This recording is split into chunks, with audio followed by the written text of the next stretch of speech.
ഇന്ന് ദേശീയ ബഹിരാകാശ ദിനം. തുമ്പയിലെ സെന്റ് മേരീസ് പള്ളി കെട്ടിടത്തിലെ ഒരു ചെറിയ മുറിയിൽ നിന്നാണ് 600ഓളം ഏക്കറിലേക്ക് VSSC വളർന്നത്.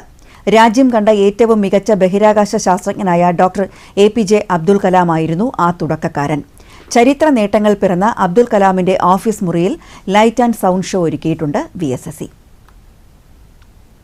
നമ്മുടെ മിസൈൽ മാൻ ആയിട്ടുള്ള നമ്മുടെ മുൻ രാഷ്ട്രപതി കൂടിയായിരുന്ന ശ്രീ APJ അബ്ദുൽ കലാം അദ്ദേഹം VSSCയിൽ ഇരുന്ന് ജോലി ചെയ്തിരുന്ന മുറി, അത് ഇവിടെ ഇപ്പോൾ ഒരു കലാം കോർണർ എന്ന് പറഞ്ഞിട്ട് അവിടെ ഒരു light and sound show VSSC ഒരുക്കിയിട്ടുണ്ട്. അദ്ദേഹത്തിൻ്റെ ഔദ്യോഗിക ജീവിതത്തിൽ അദ്ദേഹം വഹിച്ചിട്ടുള്ള പദവികൾ, നൽകിയിട്ടുള്ള സംഭാവനകൾ, അങ്ങനെയെല്ലാം തന്നെ ആ ഒരു ചുരുങ്ങിയ സമയത്തുള്ള ലൈറ്റ് ആൻഡ് സൗണ്ട് ഷോയിൽ വിശദീകരിക്കുന്നുണ്ട്. നമുക്ക് ആ ഷോ കാണാം. To Kalam Corner. To proceed further, you may select a language of your choice. Indian ഉപഭൂഖണ്ഡത്തിൽ നിന്നും വിക്ഷേപിച്ച ആദ്യ റോക്കറ്റായ നൈറ്റ് അപ്പാഷെ സൗണ്ടിംഗ് റോക്കറ്റിന്റെ വിജയശില്പികളിൽ ഒരാളായി 1960കളുടെ പ്രാരംഭകാലത്ത് APJ അബ്ദുൽ കലാം ഭാരതത്തിന്റെ ബഹിരാകാശ പദ്ധതിയുടെ ഭാഗമായി. ഔദ്യോഗിക ജീവിതത്തിന്റെ പ്രാരംഭ ദശയിൽ തന്നെ ക്രാന്തദർശിയായ ഡോക്ടർ വിക്രം സാരാഭായിയുമൊത്ത് പ്രവർത്തിക്കാൻ അബ്ദുൽ കലാമിന് അവസരം ലഭിച്ചു.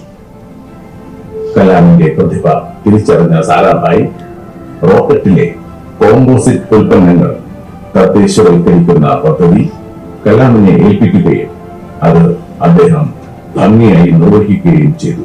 ഭാരതത്തിന്റെ ആദ്യ ഉപഗ്രഹ വിക്ഷേപണിയായ SLV-3യുടെ പ്രോജക്ട് ഡയറക്ടറായി അബ്ദുൽ കലാം പ്രവർത്തിച്ചു. അബ്ദുൽ കലാം DRDOയിൽ സേവനമനുഷ്ഠിക്കുകയും മിസൈൽ മാൻ ഓഫ് ഇന്ത്യ എന്ന ഓമനപ്പേരിൽ അറിയപ്പെടുകയും ചെയ്തു. കുട്ടികളെയും യുവാക്കളെയും ലക്ഷ്യമിട്ട് ഒത്തിരി വിജ്ഞാനപ്രദവും പ്രചോദനാത്മകവുമായ പുസ്തകങ്ങൾ അദ്ദേഹം രചിച്ചിട്ടുണ്ട്.